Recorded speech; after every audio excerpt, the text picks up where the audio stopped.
What's going on, everyone? This is Damien from Lore Seekers, and today I have another top 8 for you. So these are the results from a recent American 1K event, top 8 lists, and we're gonna be going over them in this video. But before we begin, we just broke 100 subscribers. Thanks everyone for joining us on this journey, and hope you stick around. Now let's check out the deck lists.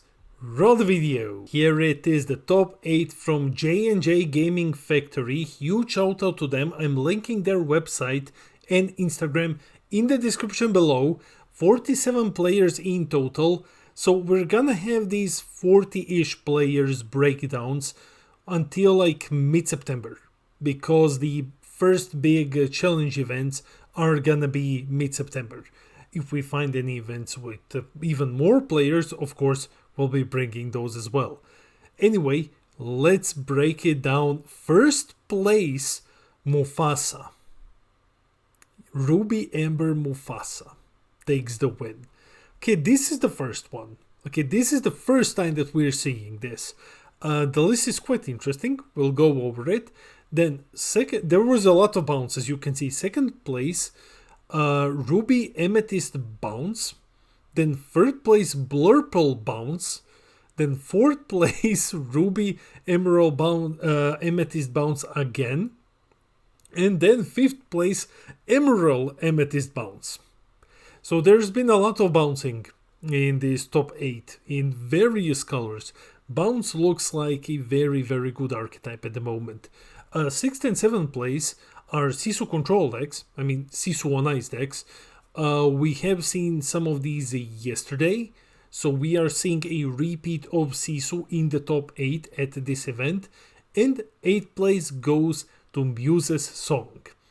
Huge congratulations to everyone who made it into the top 8, and now let's check out the deck lists. Okay, I am back with inkdex.com, the best website for tracking tournament data. Huge shout out to them as always. Link to Inkdex is in the description below. You can find all of these deck lists over there.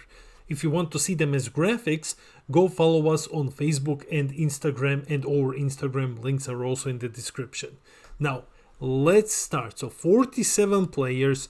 First place, Alonso's Mufasa. Okay, I'm relatively new. This is the first time that I am seeing Mufasa taking an event, so let's go through it. Of course, you're playing Daisy Duck. You can't play Ember without Daisy Duck. The card is just way too good. Now you have your self-damage package here in Mulan and Mother Gothel. That is because you're also running Gaston, Pure Paragon, so you can make him cheaper with Mulan and with Mother Gothel. Actually, let's just go like this. I figured this is the easier way to show you decks, right? Other than that, what else do we have here? So you have your Mufasa. When Mufasa is banished, you reveal the top card of your deck. If it's a character, you play it. Otherwise, you put it back to the top of the deck. You play it exerted and for free. And that's what you're basically trying to do. You're trying to hit your big things. You have your Chernobog here. You have a lot of characters. So Chernobog is a bit cheaper. Then you, of course, you have your Hydra, Lady Tremaine, Madame Medusa, Maximus. Maximus only works with Gaston with the other effect. But with the first effect, which is when if you have a character with strength 5 or more, you gain 2 lore. It basically triggers on almost anything here, right? So Sisu, Chernobog, Hydra, Gaston. Yes, and of course, if you have Gaston in play, the 10 strength ability triggers, netting you 5 lore. You have your Stitch. Stitch is amazing for drawing. 7 cost. When you play this character, if you have 2 or more characters in play, you draw 2 cards. So Mufasa gets banished. You play Stitch, is a 4/8 quests for 2, draws you 2 cards immediately. You have your Maui here. Maui is a great removal, Rush, Reckless, Rapunzel, just to heal your things and to draw even more. You're playing 4 copies of the Lantern, so you exert the Lantern and you pay 1 less for the next character that you play this turn. This is great because sometimes you might get stuck with the bigger ones in hand, so you can play them a turn earlier. And your songs are Titan Ambitions, and there was another one. No, that's the only one, so it's just Titan Ambitions. Second place, we have Ruby Amethyst Bounce deck.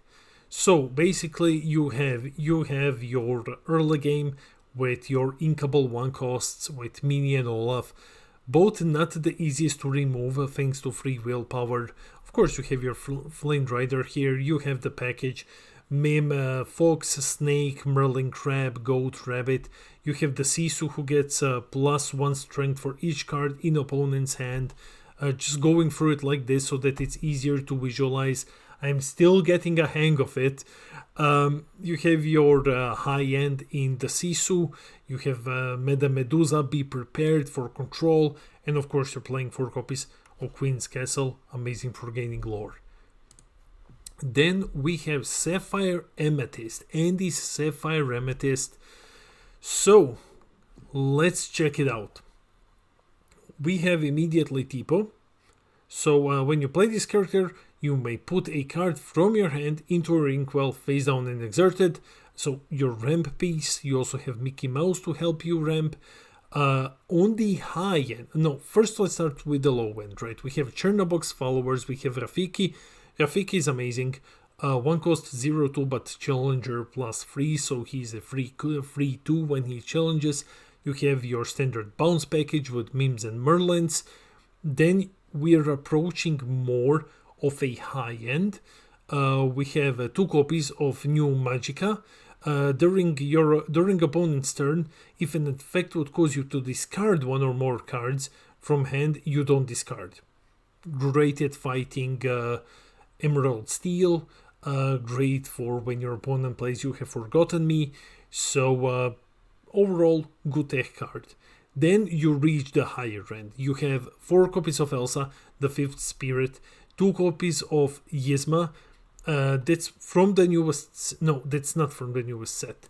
So this Yzma basically is a set 2 card, Shift, Cruel Irony.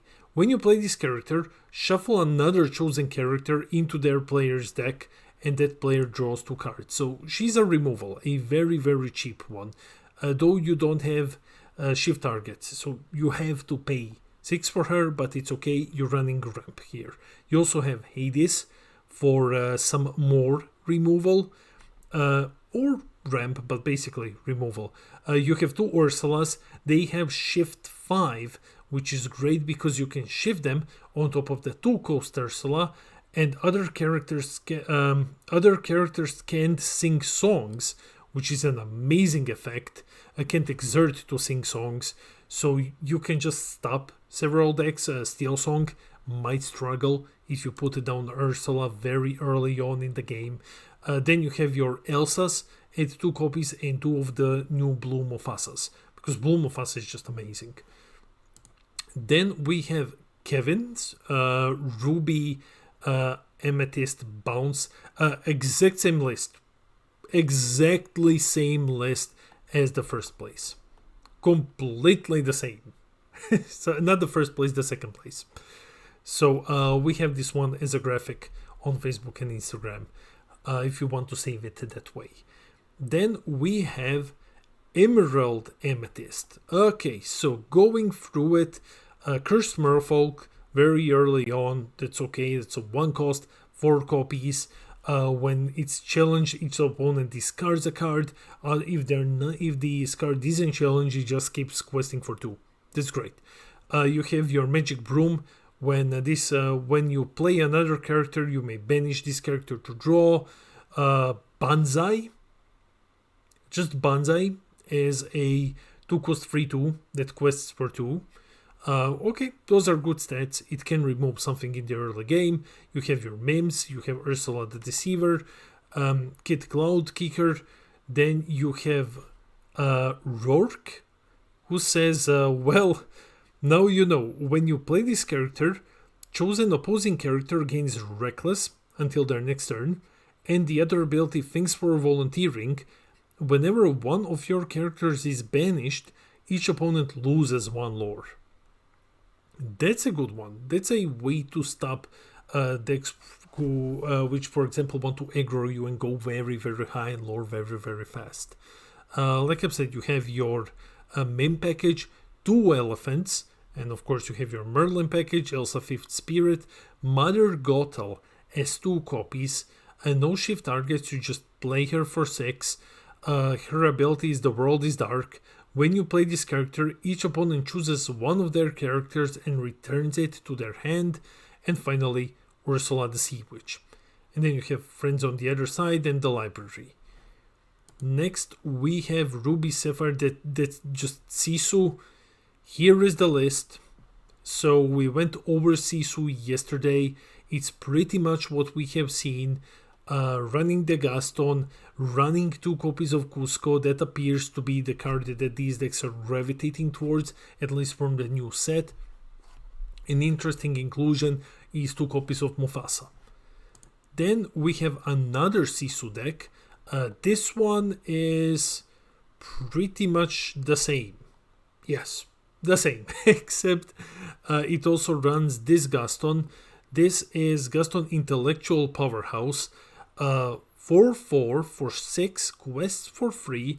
Developed Shift 4. Developed Brain. When you play this character, look at top 3 cards of your deck. You may put 1 into your hand and then put the rest to the bottom of your deck in any order. That's pretty good. That's pretty strong.